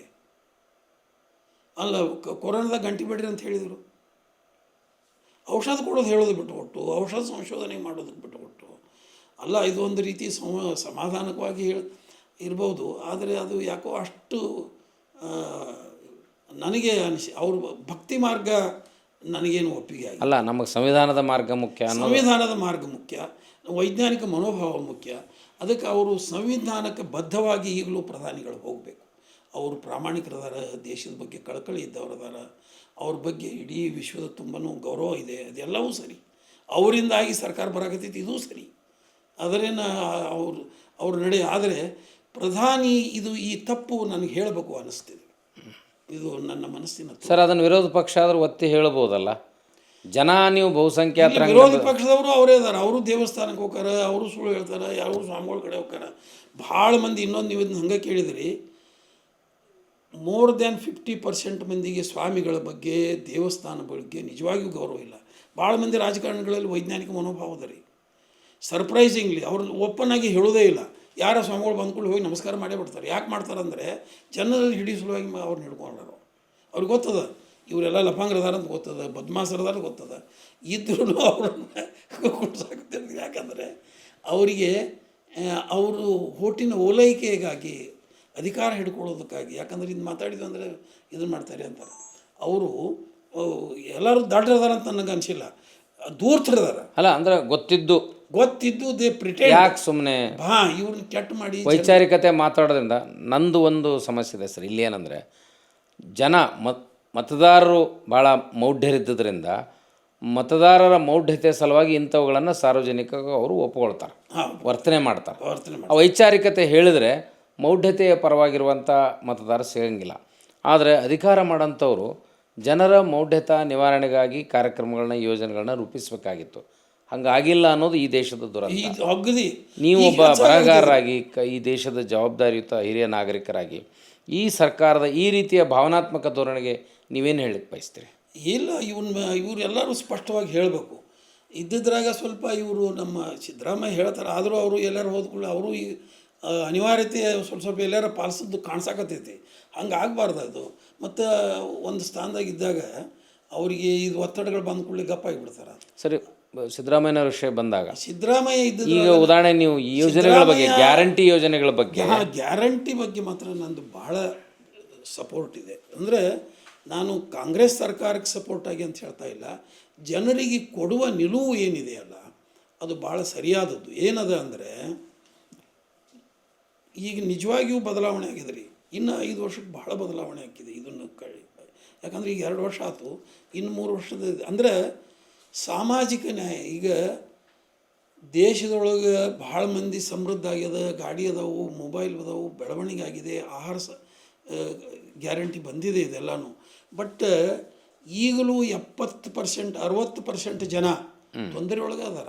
ಅಲ್ಲ, ಬಡತನ ಈಗ ಹೋಗಿದೆ, ಬಡತನ ಇಲ್ಲ ಅಂತ. ಈ ಬೆಳವಣಿಗೆಗೆ ಈಗ ನೋಡ್ರಿ ಹೆಂಗದ ಅಂದ್ರೆ ಅವಗೀಗ ಬೆಳವಣಿಗೆ ಅಂದ್ರೆ ಅವ ಈಗ ಏನು ಹೇಳ್ತಾರೆ, ಮೊನ್ನೆ ನಾನು ಲಕ್ನೋಕ್ಕೆ ಹೋದಾಗ ಎಲ್ಲ ರೈತರದ್ದು ಒಂದು ಇದೇ ಇತ್ತು, ಕಬ್ಬಿನ ಇದಕ್ಕೆ ಹೋಗಿದ್ದೆ ನಾನು. ಅಲ್ಲಿ ಶುಗರ್ ಮಿನಿಸ್ಟರ್ಸ್ ಎಲ್ಲ ಬಂದು ಎಲ್ಲರೂ ಬಂದು ಎಲ್ಲ ರೈತರು ಮಾತಾಡುವಾಗ ಈಗ ನಮಗೆ ಆಳು ಸಿಗುವಲ್ಲು, ಪುಕಟ್ ರೇಷನ್ ಕೊಡಾಕತ್ತಾರೆ, ಆಳು ಸಿಗುವಲ್ಲು ಅಂತ. ಇದು ಸೂಪರ್ಫಿಷಿಯಲ್ ಸ್ಟೇಟ್ಮೆಂಟ್. ಸೂಪರ್ಫಿಷಿ ಅಂತ ಅಲ್ಲ, ಅದು ಒಂದು ಫ್ಯೂಡಲ್ ಮನಸ್ಥಿತಿ. ಅಂದರೆ ಏನು, ನಮ್ಮ ಮನೆಗೆ ದುಡಿಮೆಗಾರರು ತಾವಾಗಿಯೇ ಬರಬೇಕು, ಕೆಲಸ ಕೊಡ್ರಿ ಅಲ್ಲ, ಸಂಕಷ್ಟದಿಂದ ಬರಬೇಕು. ಹಾಂ, ನಾವು ಕೊಟ್ಟದ್ದನ್ನು ಕೊಟ್ಟಷ್ಟು ತೊಗೊಂಡು ದುಡಿಬೇಕು ಅಂತ ಏನು ಮನೋಭಾವ ಇದೆಯಲ್ಲ, ಫ್ಯೂಡಲ್ ಆಟಿಟ್ಯೂಡ್ ಇದಿಲ್ಲ. ಈಗ ನಮಗೆ ಸರಿಯಾಗಿ ಕೊಟ್ಟರೆ ದುಡಿಬೇಕು ಅನ್ನುವ ಭಾವನೆ ಜನರಲ್ಲಿ ಬಂದಿದೆ, ಆ ಶಕ್ತಿ ಬಂದಿದೆಯಲ್ಲ, ಇದು ಅಭಿವೃದ್ಧಿ. ಅವರ ಇದು ಅಂದರೆ ಅವರ ಆತ್ಮಗೌರವ ಕಾಯ್ಕೊಂಡು, ಅಂದರೆ ನನಗೆ ಯೋಗ್ಯ ಅನಿಸುವಂಗೆ ನೀ ಪಗಾರ ಕೊಟ್ಟರೆ ಬರ್ತೀನಿಪ್ಪ, ನನಗೆ ಯೋಗ್ಯ ಅನಿಸುವ ದುಡಿಮೆ ಕೊಟ್ಟರೆ ನಾ ಬರ್ತೀನಿ ಅನ್ನೋದು ಆತ್ಮಗೌರವದ ಮಾತು. ಅಂದರೆ ಅವನಲ್ಲಿ ಎಬಿಲಿಟಿ ಮತ್ತು ಅವನ ಆತ್ಮಗೌರವ ಅಷ್ಟು ಅವನ ಸಸ್ಯನಾಗೆ ನೀವು ಕೊಡ್ದಿದ್ರು ನಾ ದುಡಿತೀನಿ ಅಂತ. ಹಿಂದೆ ನಾವು ಸ್ಟೂಡೆಂಟ್ಸ್ ಇದ್ದಾಗ ಒಂದು ಕಥೆ ಇತ್ತು, ಹುಲ್ಲು ತೆಗೆಸಿದೆ ಅಂತ. ಆ ಹುಲ್ಲು ತೆಗೆಸಿದೆ ಅಂತ ಒಂದು ಕಥೆ ಇತ್ತು, ಭಾರಿ ಇಂಟ್ರೆಸ್ಟಿಂಗ್ ಕಥೆ ಅದು. ಅವ ಒಬ್ಬ ಇರ್ತಾನಂತ, ಅವಾಗ ಮಾಳಿಗೆ ಮೇಲೆ ಹುಲ್ಲು ಬೆಳೀತಿತ್ತು ರೀ, ಮೇಲ್ಮುದ್ದೆ ಮನೆ ಇರ್ತಿದ್ದು, ನಾವು 60 ಮಣ್ಣಿನ ಮನೆ ಇರ್ತಿದ್ದು. ಅದನ್ನು ಆವಾಗಿಂದ ಇಟ್ಕೊಂಡು ಒಂದು ಕಥೆ ಅದು. ಅಂದರೆ ಅವ ಹುಲ್ಲು ತೆಗಿಯಾಕೆ ಬರ್ತಾನೆ, ಅವೇಂತಾನ 2 ರೊಟ್ಟಿ 2 ರೂಪಾಯಿ ಕೊಡ್ರಿ ಅಂತ ನಾವು. ಅವ ಮಾಲಕ್ ಅಂತಾನೆ, ಇಲ್ಲ ನಾನು 2 ರೊಟ್ಟಿ ಮಾತ್ರ ಕೊಡ್ತೀನಿ, ತೆಗಿದ್ರೆ ಬಿಡು ಅಂತಾನೆ. ಮತ್ತೊಂದು ತಾಸಿಗೆ ಬರ್ತಾನೆ, ಹೋಗ್ಲಿ ಬಿಡ್ರಿ 1 ರೂಪಾಯಿ 2 ರೊಟ್ಟಿ ಯಾರು ಕೊಡ್ರಿ ಅಂತಾನೆ, ಅದಕ್ಕೂ ಆಗೋದಿಲ್ಲ ಅಂತಾನೆ. ಮತ್ತೆ ಬರ್ತಾನೆ, 8 ಅಣ್ಣ ಯಾರು ಕೊಡ್ತೀನಿ, ಇಲ್ಲ ಅಂತ. ನಾವು ಸಂಜೆಗೆ ಹಸು ಹಾಕೋದು ಅವಂಗೆ, 2 ರೊಟ್ಟಿ ಕೊಡ್ರಿ ತೆಗಿತೀನಿ ಅಂತ ತೆಗಿತಾನೆ. ಅಂದರೆ ಆ ಪರಿಸ್ಥಿತಿ ಇರಬಾರ್ದು. ಈಗೆಲ್ಲ ಜನಕ್ಕೆ ನಾವು ಅನುಕೂಲ ಆದರೆ ದುಡಿಯಬೇಕು ಅನ್ನುವ ಭಾವನೆ ಜನರಲ್ಲಿ ಬಂದಿದೆಯಲ್ಲ. ಜನ ನಮಗೆ ಸಿಗುವಲ್ರು ಅಂತ ಹೇಳ್ತಾರೆ, ಅದು ಸಿಗುವಲ್ರು ಅಂತ ಇವ್ರಿಗೆ ಹೇಳ್ಕೋವಲ್ರು. ಯಾಕೆ ಅವರಿಗೆ ನಾವು ದುಡಿಯುವುದು ಅನಿವಾರ್ಯ ಆಗಿಲ್ಲಲ್ಲ, ನಾವು ದುಡಿಯದೇ ಇದ್ದರೂ ನಮಗೆ ಸರ್ಕಾರ ಪೋಷಣೆ ಮಾಡ್ತಿದೆ ಅಂತ ಅನ್ನೋ ಭಾವನೆ ಏನು ಬಂದಿದೆಯಲ್ಲ, ಇದು ಅಭಿವೃದ್ಧಿ, ಲೈನ್ ಅಭಿವೃದ್ಧಿ ಅಲ್ಲ. ಮತ್ತು ಆರ್ಥಿಕ ದಿವಾಳಿತನ ಅಂತಾರೆ. ಆರ್ಥಿಕ ದಿವಾಳಿ ಸರ್ಕಾರದಾಗ ಕಡಿಮೆ ಆಗಿರ್ಬೋದು, ಜನಸಾಮಾನ್ಯರ ಘನತೆ ಹೆಚ್ಚಾಗಿದೆ. ಘನತೆಯಿಂದ ಬದುಕುವ ಕಾಲಘಟ್ಟದಲ್ಲಿ ನಾವು ಬರ್ತಾ ಇದ್ದೀವಿ. ಅವ ದೈನ್ಯತೆಯಿಂದ ಕೆಲಸ ಕೇಳೋದ ಪರಿಸ್ಥಿತಿ ಒಳಗದಾರ ನೋಡ್ರಿ. ಇದನ್ನೆಲ್ಲರೂ ಇನ್ನೊಂದು ಮಾತು ನಾನು ನಿಮ್ಗೆ ಹೇಳಬೇಕು ಅನ್ನಿಸ್ತಿದೆ. ಸರ್ಕಾರದಿಂದ ಲಕ್ಷಗಟ್ಟಲೆ ಪೆನ್ಷನ್ ತೊಗೊಳ್ಳೋರೆಲ್ಲ ಕೂತ್ಕೊಂಡು ಹೇಳ್ತಾರೆ, ಈ ಜೋಳ ಕೊಡೋದು ತಪ್ಪು, ಗೋಧಿ ಕೊಡೋದು ತಪ್ಪು, ಪುಕಟ ಬಸ್ ಮಾಡಿದ ತಪ್ಪು, ನಾವು ಕೆಲಸ ಮಾಡಲಾರ್ದೆ ಪೆನ್ಷನ್ ತೊಗೋತಾರೆ. ಕೆಲವು ನೌಕರದಾರಿಗೆ ಲಂಚರು ಕೂಡ ಅವಕಾಶ ಇತ್ತು, ತಾವು ಸಂಪತ್ತು ಮಾಡ್ಕೊಂಡಾರ. ಇವರು ಬಡವರಾಗೇ ಇರಬೇಕು ಅನ್ನೋದು ಫ್ಲೂಡಲ್ ಮನಸ್ಥಿತಿ, ಅವ್ರಿಗೆ ಒಳ್ಳೇದು ಆಗಬಾರ್ದು ಅನ್ನೋ ಮನಸ್ಥಿತಿ. ಇದು ಭಾಳ ದುರಂತದ ಮನಸ್ಥಿತಿ, ಇದು ಹೋಗಬೇಕು. ಅವರಿಗೂ ಇನ್ನಷ್ಟು ಹೆಚ್ಚಿ ಕೊಡ್ರಿ ಅಂತ ನೋಡ್ರಿ. ಇದನ್ನು ಕೊಡಾಕತ್ತಿದ ಮೇಲೆ ಹೆಣ್ಮಕ್ಳು ಹೊರಗಡೆ ಅಡ್ಡಾಡಕತ್ತಿದ್ರು, ದೇವಸ್ಥಾನಕ್ಕೆ ಹೋಗಾಕತ್ತಿದ್ರು, ದೇವಸ್ಥಾನ ನೋಡಿ ಬರಾಕತ್ತಿದ್ರು, ಕೆಲಸ ಮಾಡಾಕತ್ತಿದ್ರು, ವ್ಯಾಪಾರಕ್ಕೆ ಹೋಗಾಕತ್ತಿದ್ರು, ಜನ ಅಡ್ಡಾಡಕತ್ತಿದ್ರು. ಇದು ಭಾಳ ಅವರಿಗೆ ಅಡ್ಡಾಡಕ್ಕೆ ಹಚ್ಚಿದ್ದು, ಇದು ಭಾಳ ಒಳ್ಳೆಯ ಕೆಲಸವನ್ನು ಮಾಡಿದ್ದೆ ಸರ್. ನೋಡಿಕೆಗೆ ತಪ್ಪು ಅನ್ನಿಸ್ತದ, ಮೇಲ್ನೋಟಕ್ಕೆ ತಪ್ಪು ಅನ್ನಿಸ್ತದೆ. ಯಾಕಂತಂದ್ರೆ ಫ್ಯೂಡಲ್ ಮನಸ್ಥಿತಿ ಅದ. ನಮಗೆ ಭೇಟಿಯಾಗವ್ರು ನಮ್ಮಂಥವ್ರೆ. ಯಾಕಂದರೆ ನಾವು ಈಗ ನೌಕರದಾರದ ವರ್ಗ, ಪೇಪರ್ ಓದೋ ವರ್ಗ, ಈ ಬರಹಗಾರರ ವರ್ಗ, ಎಜುಕೇಟೆಡ್ ಇದ್ದವರು, ಇದ್ದವರಿಂದ ಸಾಮಾನ್ಯ ಜನರ ನೋವು ಗೊತ್ತೇ ಇಲ್ಲ. ಆ ಮಂದಿ ಭಾಳ ಅದ ರೀ, ಆ ಮಂದಿ ಭಾಳ ಅದ. ಅವ್ರು ನೀವು ಹಳ್ಳ್ಯಾಗ ಹೋದ್ರೆ ಗೊತ್ತಾಗ್ತದೆ ತಿಳಿಸಿ. ಇದರ ಮೇಲೆ ಬದುಕೋರು ಈಗ 1200 ರೂಪಾಯಿ ವಯಸ್ಸಿನ ಪೆನ್ಷನ್ ಬರೋದ್ರ ಮೇಲೆ ಚಾ ಕುಡಿಯೋರು ಅದಾರ. ಭಾಳ ಮಂದಿನ ಮಾತಾಡಿಸ್ತಾನೆ ನಾನು. ಆ ಜನಸಾಮಾನ್ಯರ ಜೋಡಿ ನಾವು ಮಾತಾಡ್ತಾ ಇಲ್ಲ. ನೀವು ಬಾಜು ಕೂತಾಗ ಬಸ್ಸಿನಾಗ ಮಾತಾಡ್ಸಿರಿ, ಅವ್ರು ತಮ್ಮ ಕಥೆ ಹೇಳ್ತಾರೆ. ಹೌದು, ಈ ಮಧ್ಯಮ ವರ್ಗದವರ ಕಥೆಗಳ ಕೇಳೇ ನಾವು ಹಾಳಾಗಿ. ನೀವು ಏನಾಗ್ಯದ ಅಂದರೆ ಅವರು ನಮಗೆ, ಯಾಕಂದರೆ ನಾವು ಒಂದು ಮೀಡಿಯಾ ಮಧ್ಯಮ ವರ್ಗದಾಗ ಬಂದಿರೋದ್ರಿಂದ ಕೆಳವರ್ಗದವ್ರನ್ನ ನಾವು ನೋಡೇ ಇಲ್ಲ. ಕಂಫರ್ಟ್ ಝೋನ್ನಾಗ ಬಂದೀವಿ ಸರ್. ಅವ್ರು ನೋಡೇ ಇಲ್ಲ ನಾವು. ನೀವು ನೋಡಾಕತ್ತಿದ್ರೆ ನಮಗೆ ಗೊತ್ತಾಗ್ತದೆ ಸರ್. ಹೀಗೆ ತಾವು ಬೆಳಕು ಚೆಲ್ತಾ ಬರಹವನ್ನು ಮುಂದುವರ್ಸ್ಕೊಂಡು ಹೋದ್ರಿ. ಆಮೇಲೆ ಈ ಶುಗರ್ ಫ್ಯಾಕ್ಟ್ರಿ ಸಲಹೆಗಳು, ಈ ಶುಗರ್ ಉದ್ಯಮ ಮಹಾರಾಷ್ಟ್ರ ಶುಗರ್ ಲಾಬಿ ಇತ್ತು, ಕರ್ನಾಟಕದಲ್ಲೂ ಇತ್ತೀಚೆಗೆ ಈ ಸಕ್ಕರೆ ಲಾಬಿ ತುಂಬ ಚೆನ್ನಾಗಿ ಬೆಳೀತಾ ಇದೆ.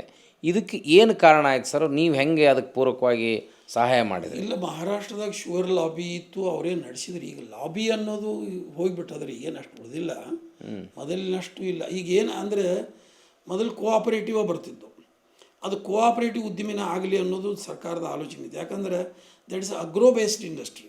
ಕಬ್ಬು ಬೆಳೆಯೋದು ಫ್ಯಾಕ್ಟ್ರಿಗೆ ತಂದು ಕೊಡೋದು, ರೈತನೂ ಅಲ್ಲಿ ಸದಸ್ಯನಾಗಿ, ರೈತರೇ ಕಟ್ತಿದ್ರು ಫ್ಯಾಕ್ಟ್ರಿ. ಮೊದಲು ಬಂದು ಶುಗರ್ ಫ್ಯಾಕ್ಟ್ರಿ ಎಲ್ಲ ರೈತರೇ ಕಟ್ಟಿದ್ರು. ರೈತರಿಂದನೇ ಬಂದು ಇವು ಸಂಕೇಶ್ವರದ್ರು ಅಪ್ಪನಗೌಡ ಕಟ್ಟಿದಲ್ರಿ, 8 ಅಣೆ ಶೇರ್ ತಗೋತಿದ್ದವು. ಅಪ್ಪನಗೌಡ ಕಟ್ಟಿದ ಶುಗರ್ ಫ್ಯಾಕ್ಟ್ರಿ ಅದು. ಈಗಲೂ ಹೇಳ್ತಾರೆ ಜನ 8 ಅಣೆ ಶೇರ್ ಅದು. ಅವಾಗ ಮಾಡಿದಾಗ ಆ ಕಾರಣಕ್ಕೆ ಉದ್ರಿ ಕೊಡಬೇಕು ಅಂತ ಕಾನೂನು ಆತದು. ರೈತರಿಗೆ ಕೊಡೋದು ರೈತರಿಗೆ ಅನುಕೂಲ ಆಗಲಿ ಅಂತ. ಆ ಕಾನೂನು ಈಗೂ ಮುಂದುವರೆದದು. ಎಲ್ಲ ಪ್ರೈವೇಟ್ ಫ್ಯಾಕ್ಟ್ರಿ ಅದು ತೇತೇನ್ರಿ. ಈಗ ರಾಜ್ಯದಲ್ಲಿ 26 ಕೋಆಪರೇಟಿವ್, 30 ಪ್ರೈವೇಟ್, 40 ಪ್ರೈವೇಟ್ ಅದ. 76 ಫ್ಯಾಕ್ಟ್ರಿ ಹೋದ ವರ್ಷ ವರ್ಕ್ ಮಾಡ್ಯಾವ್ರಿ. ಇದ್ದರೆ ಆ 26 ಫ್ಯಾಕ್ಟ್ರಿ ಒಳಗೆ 11 ಆಲ್ರೆಡಿ ಪ್ರೈವೇಟ್ನವ್ರಿಗೆ ಕೊಟ್ಬಿಟ್ಟಾರ. ಅವು ಪ್ರೈವೇಟ್ ಆಗ್ಯಾವ. ಒಂದು 3-4 ಪರ್ಮನೆಂಟಾಗಿ ಬಾಗಿಲ ಕ್ಲೋಸ್ ಮಾಡ್ಯಾವ. ಉಳಿದದ್ದು ತೊಂದರೆ ಒಳಗೆ. ಯಾಕೆ ಸರ್ ಕೋಆಪರೇಟಿವ್ ಇದ್ದದ್ದು ಯಾಕೆ ತೊಂದರೆ ಒಳಗೆ? ಕೋಆಪರೇಟಿವ್ ತೊಂದರೆ ಯಾಕಂತಂದರೆ ಅವ್ರಿಗೆ ಅವು ಸರಿಯಾಗಿ ನಡೆಸಲಾರದಕ್ಕೆ, ರೊಕ್ಕ ತಿನ್ನೋದಕ್ಕೆ. ಮತ್ತು ನೋಡಿರಿ, ಕಂಪ್ನಿ ಒಂದು ಶುಗರ್ ಫ್ಯಾಕ್ಟ್ರಿ ಪರ್ಮನೆಂಟಾಗಿ ಕ್ಲೋಸ್ ಆದದ್ದು ನಿಮಗೆ ಇಂಟ್ರೆಸ್ಟಿಂಗ್ ಕಥೆ ಹೇಳ್ತೀನಿ. ಆವಾಗ ನಾಯ್ಡು ಅನ್ನೋರು ಚೇರ್ಮನ್ರಾಗಿದ್ದರು. ಆ ಕಂಪ್ನಿ ಶುಗರ್ ಫ್ಯಾಕ್ಟ್ರಿಗೆ ಆ 400 ನೌಕರದಾರರಿಗೆ ಅವ್ರಿಗೆ ಇರ್ಲಿಕ್ಕೆ 400 ಮನೆ ಕಟ್ಟೋದು ಒಂದು ಡಿಸಿಷನ್ ತೊಗೊಂಡ್ರು. ಸಕ್ರೆ ಮಾರಿ ಬಂದ ರೊಕ್ಕ ಎಲ್ಲ ಬಿಲ್ಡಿಂಗ್ ಕಟ್ಟೋಂಗೆ ಕೊಡಾಕತ್ತಿದ್ರು. ಮುಂದೆ ಕಬ್ಬಿಗೆ ರೈತಕ್ಕೆ ರೊಕ್ಕನ ಕೊಡಲಿಲ್ಲ. ಅವು ಮನೆಗಳಾದವು, ಫ್ಯಾಕ್ಟ್ರಿಗೆ ಕಬ್ಬಿಲ್ಲ. ಪರ್ಮನೆಂಟ್ ಕ್ಲೋಸ್ ಆಗಿ ತಿರುಗಿ ಡಿಸ್ಪರ್ಸ್ ಆಗಿ ಹೋತದು. ಆ ಫ್ಯಾಕ್ಟ್ರಿನ ಮುಚ್ಚಿಬಿಡ್ತು. ಅವ್ನು ರಾಂಗ್ ಡಿಸಿಷನ್ ತೊಗೊಂಡ. ಯಾಕೆ ತೊಗೊಂಡ? ಅವು ಅವು ಬಿಲ್ಡಿಂಗ್ ಕಟ್ಟಿದ ಕೂಡಲೇ ಕಮಿಷನ್ ಬರ್ತದೆ. ಅಂದರೆ ಇಂಥ ಡಿಸಿಷನ್ ತೊಗೋತಾರೆ, ಅನಾವಶ್ಯಕ ಡಿಸಿಷನ್ಸ್ ಭಾಳ ತೊಗೋತಾರೆ. ಅವ್ರಿಗೆ ಬೇಕಾಗಿರೋದೆಲ್ಲ ಮಟೀರಿಯಲ್ ತರಿಸಿಟ್ಬಿಡೋದು. ಒಂದು ಮಷಿನ್ ತರಿಸ್ಬಿಡೋದು, 5 ಕೋಟಿ ಒಂದು ಮಷಿನ್ ತೊಗೊಳೋದು ತಿಳಿದ್ರೆ, ಅದು ಬೇಕಾಗಿರೋದಿಲ್ಲ. ಅದು ಅದಕ್ಕೆ 5 ಕೋಟಿ ಇವರಿಗೆ ನೀವು ಎಷ್ಟು ಈ ಕಾಂಟ್ರಾಕ್ಟರ್ಸು ಈ ಶುಗರ್ ಫ್ಯಾಕ್ಟ್ರಿ ಒಳಗೂ ಕಮಿಷನ್ ಕೊಡ್ತಾರೆ. ಕೋಆಪರೇಟಿವ್ ಶುಗರ್ ಫ್ಯಾಕ್ಟ್ರಿ ಒಂದು ಕಟ್ಟೋದು ಒಂದು ಏನು ಕೆಲಸ ಕೊಡ್ತಾರೆ, ಒಂದು ಗೋಡೌನ್ ಕಟ್ಟಕ್ಕೆ ಕೊಟ್ಟರು ಅಂತ ತಿಳ್ಕೊಳ್ಳೋಣ. ಅದು 4 ಕೋಟಿದು ಇರ್ತದೆ ಗೋಡೌನ್. ಅದಕ್ಕೆ ಟೆಂಡರ್ ಕೊಟ್ಟುಗಳೇ 1 ಕೋಟಿ ಹೋಗಿ ಚೇರ್ಮನ್ ಕೊಟ್ಬಿಡ್ತಾನೆ. ಅವ್ನು ನೋಡ್ಕೊಂಡು ಅವ್ನು ಕೊಟ್ಬಿಡ್ತಾನೆ ಒಂದು 10. ಹಿಂಗೆ ಈ ಕರಪ್ಷನ್ನು ಮತ್ತು ಸರಿಯಾದ ಅವ್ರಿಗೆ ಮ್ಯಾನೇಜ್ಮೆಂಟ್ ನಾಲೆಜ್ ಇರೋದಿಲ್ಲ. ಮಹಾರಾಷ್ಟ್ರದೊಳಗೆ ಅದರ ಕೋಆಪರೇಟಿವ್ ಯಶಸ್ವಿಯಾಗಿ ಅವ್ರಿ. ಗುಜರಾತದೊಳಗೆ ಒಟ್ಟಿಗೆ 19 ಶುಗರ್ ಫ್ಯಾಕ್ಟ್ರಿ ಅದಾವೆ ಗುಜರಾತ್ ರಾಜ್ಯದೊಳಗೆ. ಈಗಲೂ ಈಗ ಸ್ಟಿಲ್ ಟುಡೇ ಅವು 19 ಕೋಆಪರೇಟಿವ್ ಅದಾವೆ.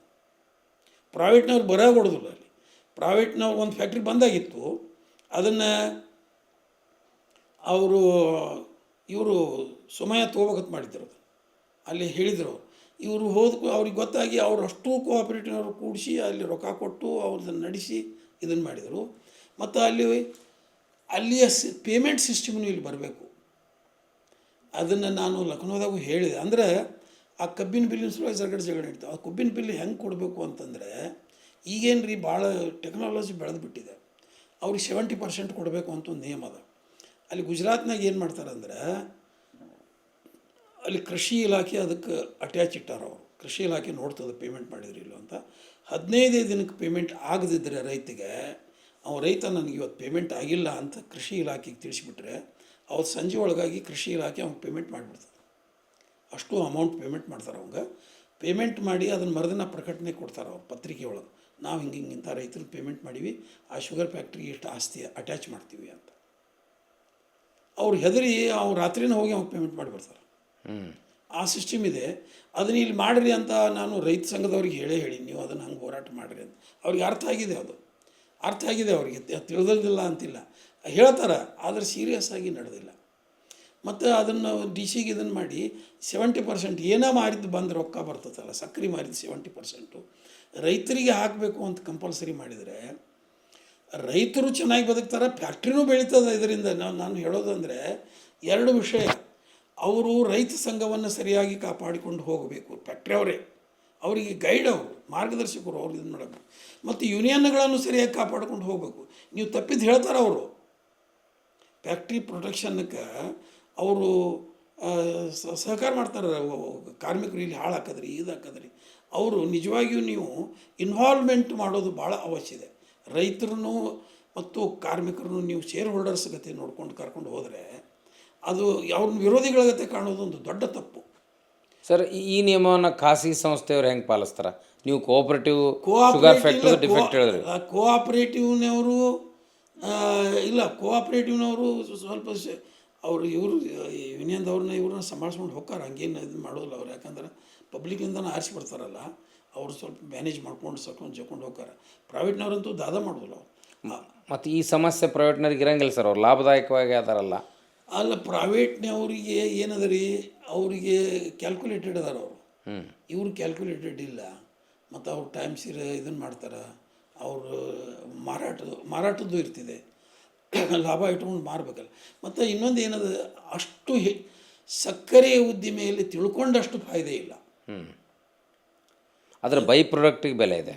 ಈಗ ಬೈ ಪ್ರಾಡಕ್ಟ್ ಮತ್ತು ಇಷ್ಟು ದಿವಸ ಇದ್ದಿರಲಿಲ್ಲ ಬೈ ಪ್ರಾಡಕ್ಟ್. ಮತ್ತು ಯಾಕೆ ಮಾಡ್ತಿದ್ರು? ಅದಕ್ಕೆ ಲಾಭ ಇರಲಿಲ್ಲ. ಅಲ್ಲ, ಲಾಭ ಇರಲಿಲ್ಲ ಅಂತಿಲ್ಲ, ಭಾಳ ಮಿತಿ ಇತ್ತು. ಒಂದು ಶುಗರ್ ಫ್ಯಾಕ್ಟ್ರಿ ವರ್ಷಕ್ಕೆ 4 ಕೋಟಿ 5 ಕೋಟಿ ಲಾಭ, ಅದ್ರ ದೊಡ್ಡ ಲಾಭ ಅಲ್ಲ ಅದು.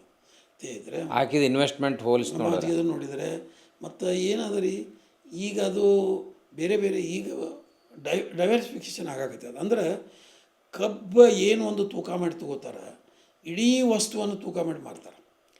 ಕಬ್ಬಿಗೆ ಬೆಲೆ ಅದ, ಸಕ್ಕರೆ ಹಾಕದ, ಮತ್ತು ಅದರಿಂದ ಸೆರೆ ಮಾಡ್ಬೋದು. ಮೊಲಾಸಿಸ್ ಬಂದದ್ರಿಂದ ಕಬ್ಬಿನ ಸಿಪ್ಪೆ ಕೂಡ ಮಾರಾಟಕ್ಕಿದೆ. ಸಿಪ್ಪೆ ಕೂಡ ಉರುವಲಾಗಿ ತಗೋತಾರೆ, ಸಿಪ್ಪೆ ಮಾಡಿ ಉರುವಲು ಮಾಡಿ ವಿದ್ಯುತ್ ಮಾಡ್ತಾರೆ.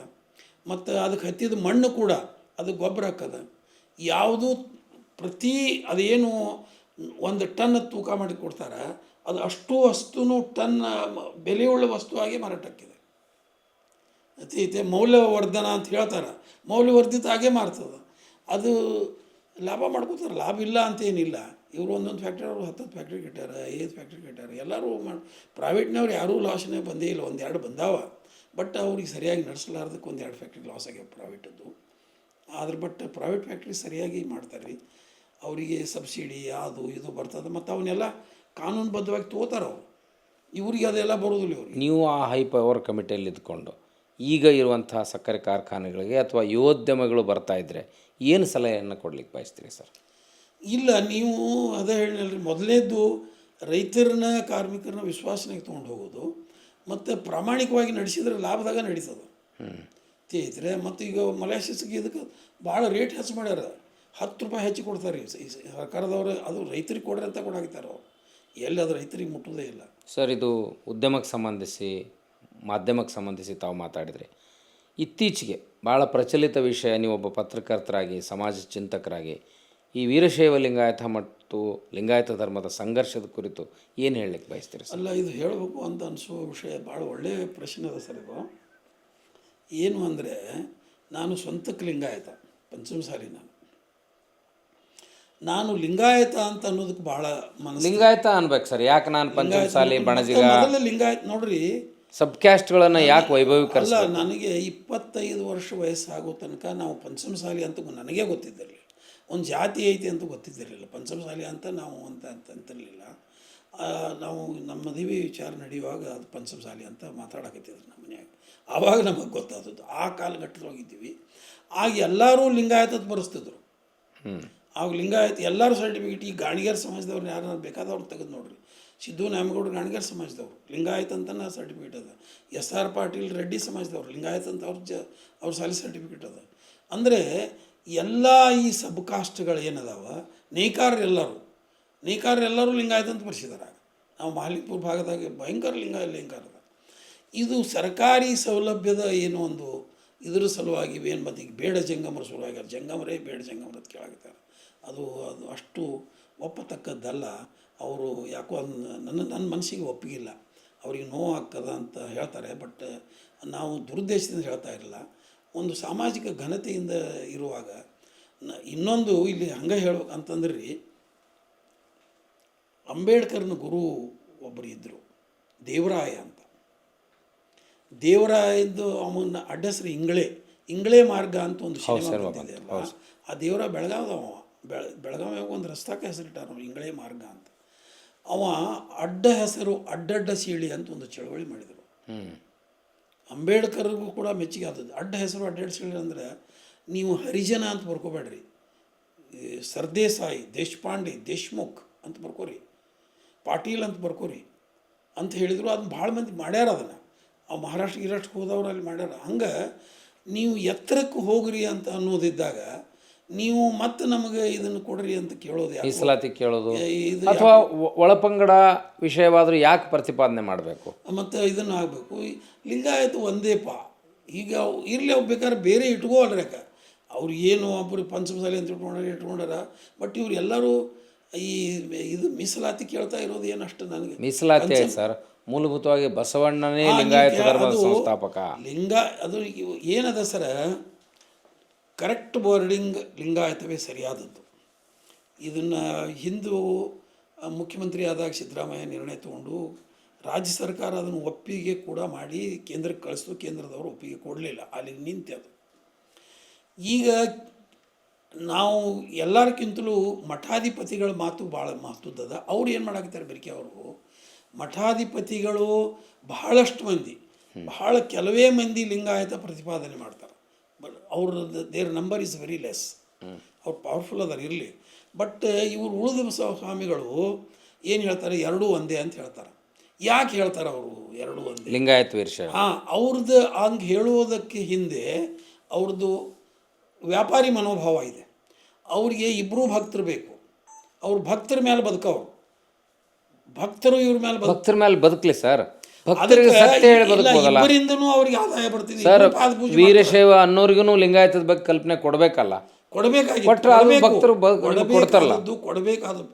ಕೊಡಬೇಕು. ಸಾಧಿಲ್ವಾರ ಜನ ತಿಳ್ಕೊತಾರ. ಈಗ ಜನರಿಗೆ ಅರಿವು ಬರ್ತಿಕ್ತದೆ. ಆದರೆ ಏನಾಗ್ಯದಂದ್ರೆ ಅದು ಸುಳ್ಳು ಆಚರಣೆ ಮಾಡಾಕತ್ಯಾರ. ಅವ್ರು ಮಾಡ್ತಾರಂತ ಇವ್ರು ಮಾಡ್ತಾರಂತ ಅವರು ತಿಳಿತೆ. ಅದು ಏನದ ಅಂದರೆ ಅದು ಧರೆಯ ಮೇಲೊಂದು ಹಿರಿದಪ್ಪ ಅಂಗಡಿ ನಿಕ್ಕಿ ಅಂತ Basavanna ಹೇಳ್ಯಾನಲ್ಲ.